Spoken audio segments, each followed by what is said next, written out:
What kind of monster smashes a mute girl's only way to speak and thinks they can walk away? That's the question I kept asking myself that Saturday morning when our quiet neighborhood turned into a battlefield. The sun was barely up, spilling soft gold over the rooftops, the air thick with the smell of fresh-cut grass and the hum of sprinklers. It was the kind of morning where nothing's supposed to go wrong. But it did. And when it did, it wasn't just my daughter, Lily, who lost something, it was all of us. Lily was out front, sitting cross-legged on the sidewalk, her purple sneakers tossed beside her. Her dark hair was pulled into a messy bun, and her hands were smeared with chalk ink, yellow, blue, like she'd been painting the world. She was sketching a T-Rex, all jagged teeth and a lopsided tail, her tongue poking out as she focused. Every few seconds she'd tap her iPad, its scratched case propped against her knee. The screen lit up with bright icons. "Dinosaur happy, Mom." A robotic voice would chirp, clear and proud, filling the air with words she couldn't say herself. That iPad wasn't a gadget. It was her voice, her way to tell me she loved me, to ask for ice cream, to crack jokes that made no sense but had us laughing anyway. That morning she was glowing, her world small and perfect. Then the black SUV crept around the corner. I noticed it right away, not because it was fancy, but because it moved too slow, like it was hunting. No plates, windows tinted so dark you couldn't see inside. It stopped just past our driveway, and two guys stepped out. They looked like they'd walked off a discount cop show: khaki cargo pants, navy polos, wraparound sunglasses, and utility belts that screamed, "Trying too hard." One held a clipboard, the other had a radio clipped to his shoulder. They moved with this fake swagger, like they thought a badge from a costume shop made them kings. The taller one, who I'd later know as Greg Tanner, locked eyes on Lily. His gaze wasn't curious or kind, it was cold, like he was sizing up a problem. The shorter one, Mike Voss, started marching toward us, scribbling on his clipboard like he was writing a death sentence. "Excuse me," he said, voice flat. "Is that your kid?" "Yeah," I said, standing up, my body instinctively shifting to block Lily. "What's this about?" "She's drawing on an HOA-regulated sidewalk," Greg cut in, pointing at the T-Rex like it was graffiti. "That's unauthorized expression. Article 5, Section 12. Needs board approval." I blinked, half laughing. "She's 7. It's chalk. You're kidding, right?" Mike's face didn't crack. "We're authorized to issue citations and seize non-compliant materials. Sidewalk chalk is temporary public art. Class CV violation." Lily tapped her iPad. "I'll VY us to detention. Dinosaur big. Happy."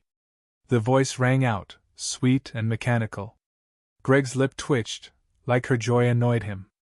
"Cease this activity," he snapped. "Now." "No," I said, stepping forward. "You're not."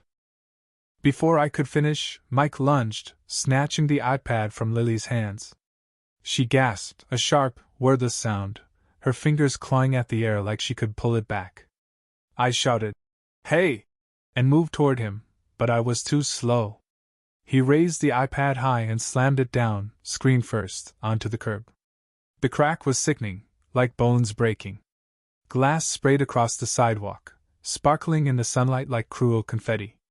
The case split open, wires spilling out. Lily flinched, her body curling inward, hands frozen mid-tap, searching for a voice that wasn't there anymore. "She can appeal if she's got a problem," Mike said, smirking, like he just swatted a fly. My hands shook, rage burning through me, but they were already turning back to their SUV, casual, like they'd done this before and knew no one would stop them. Lily's chest heaved, her mouth moving silently, trying to speak, but nothing came. Her world had just been shattered, and they were walking away. Then I heard the front door creak. Heavy boots hit the porch, slow and deliberate. Grandpa Henry. He didn't rush, didn't need to. His presence alone shifted the air, like a storm rolling in. He was in his usual flannel shirt and cargo pants, gray hair cropped short, his frame slightly bent but solid, like an oak that had weathered too many winters. In one hand, a coffee mug. In the other, a roll of duct tape, matte black and neatly folded. His eyes locked on Lily, then the broken iPad, then the men. His jaw tightened, and I saw it had glint in his gaze, the kind that says, "This ends now." The fake cops didn't notice him at first. They were too busy strutting back to their car. Then Henry spoke, his voice low, cutting through the morning like a blade. "I'm gonna say this once. Stop." They froze. Greg, halfway to the SUV, turned, his clipboard still tucked under his arm. Mike, chewing on a pen, smirked. They sized Henry up, saw an old man, and laughed. Greg pulled out a cheap badge, flashing it like it meant something. "Sir, return to your property. You're interfering with HOA enforcement."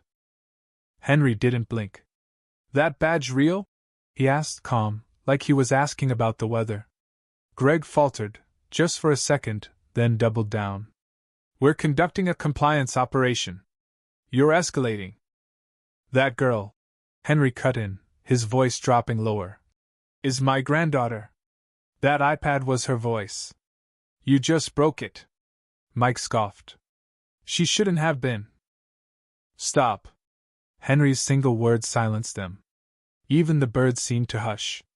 He stepped forward, boots steady, each step deliberate, like he was giving them one last chance to run. "You've got 30 seconds. Apologize, leave, and don't come back. Or I assume you're hostile." Mike snorted. "What are you gonna do, Grandpa? Crochet us into submission?"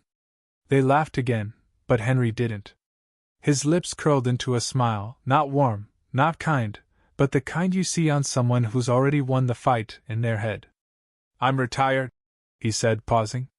"But I remember enough." The air thickened. Lily let out a small, broken sound, not a cry, just a tremble. Henry's head turned, just enough to see her, then back to the men. "You heard her," he said, voice like gravel. "And no one's gonna find your teeth." Greg stepped back, his smirk fading. Mike's hand twitched toward his waistband, where something bulged under his shirt, a baton, maybe, or worse. Henry saw it, clocked it, and moved. No warning, no hesitation. From his pocket came the duct tape, snapped open with a sharp hiss that cut the silence. He lunged, fast and precise, like a predator who'd been waiting for the prey to blink.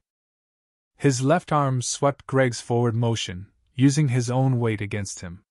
His right hand slammed into Greg's elbow, folding it back. With one pivot, Greg was down, face first on the pavement, sunglasses shattering. Henry's knee pressed into his spine, and before Greg could scream, the tape was out-looping his wrists, then his ankles, tight and clean, like Henry had done this 1,000 times. The clipboard skidded away, papers fluttering like surrender flags. Mike panicked, reaching for his waist, but Henry was already up, twisting into his space. An elbow crashed into Mike's chest, knocking the air out of him. A knee followed, fast and brutal, to his stomach. Mike crumpled, gasping, hitting the grass like a sack of flour. 10 seconds. That's all it took for Henry to turn two bullies into a lesson. Neighbors were out now, phones up, filming. Mrs. Larson across the street was shaking, her iPhone steady despite her nerves. A kid whispered, "Did you see that?" Another muttered, "Is that duct tape?" The crowd grew 20, then 30 people, some in lawn chairs, like this was the event of the year. No one stepped in. It didn't feel like a crime. It felt like justice. Greg whimpered, face pressed to the concrete. "This is assault, old man." Henry didn't answer. He taped Greg's ankles, then dragged him to the corner stop sign, the red octagon gleaming like a stage. With calm, practiced loops, he taped Greg to the pole torso, chest, shoulders. The metal groaned but held. Then Henry pulled a folded paper from his pocket, Lily's therapy plan, her name bold at the top, listing her rights, her needs, her voice. He taped it to Greg's chest, a public declaration. Mike, still on the grass, begged, "You can't do this!" Henry ignored him, zip-tying his wrists and ankles, courtesy of a neighbor who'd run over with industrial ties. "They thought they could bluff us," Henry said to the crowd, his voice steady, not loud, but commanding. Pretend to be cops, scare a kid, break her voice. But we're not that street.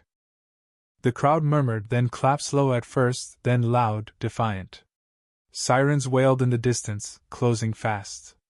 By the time 3 squad cars pulled up, the block was alive, 50 people strong, phones still rolling. The officer, 2 men, 1 woman stepped out, hands near their belts but calm. They saw Henry, then the taped-up men, and didn't rush him. The lead officer, Captain Harris, approached. "Sir, what happened?" Henry handed him the shattered iPad. "My granddaughter used this to speak. They smashed it." Harris turned it over, his face tightening. "Were they armed?" "One reached for something," Henry said. "Didn't get the chance?" Harris nodded, no follow-up needed. The officers cut Greg free, cuffed him, and loaded him into a cruiser. Mike went next, mumbling about misunderstandings. But he had no badge, no credentials, nothing. The crowd parted, silent, watching. Lily sat on the curb, clutching a juice pouch, her eyes on Henry. She wasn't scared, she was learning. Harris knelt by her. "She okay?" I nodded. "She will be. Not because of them." "We're pressing charges," I said. "Everything you've got. That iPad was ADA protected. This wasn't vandalism, it was a civil rights violation." Harris whistled. "Feds love this. These 2, Greg Tanner and Mike Voss, they've got history. Mail fraud, fake code enforcement. They're done." By Sunday, the video was everywhere. A neighbor's post. "You won't believe what happened on Pine Street," exploded.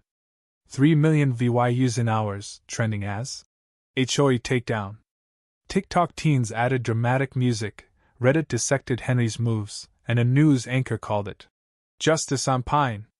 A veterans group sent Lily a new iPad, pink, with a T-Rex sticker and a note. "Your voice stays strong." The trial was a circus. Greg and Mike faced charges: impersonation, destruction of medical equipment, intimidation of a disabled minor. Their lawyer tried to spin them as overzealous volunteers. But the prosecutor, ADA Claire Nguyen, tore it apart. She showed the video, the iPad's remains, Lily's frozen reaction. The jury gasped. "This wasn't a mistake," Nguyen said. "It was an attack on a child's humanity. Guilty on all counts. 5 years each." Weeks later, a letter arrived from Congresswoman Laura Hensley, proposing Lily's Law to protect assistive devices. Lily tapped her iPad. "Make it safe for others." We went to D.C., where she tapped Voices Matter to a silent committee, earning a standing ovation. Back home, Pine Street became Lily's Way, a hand-painted sign below the stop sign, still scarred with tape marks. Now, Lily draws T-Rexes every Saturday, her chalk murals spreading like wildfire. Henry sits nearby, coffee in one hand, duct tape in the other, a quiet sentinel. The world hasn't forgotten.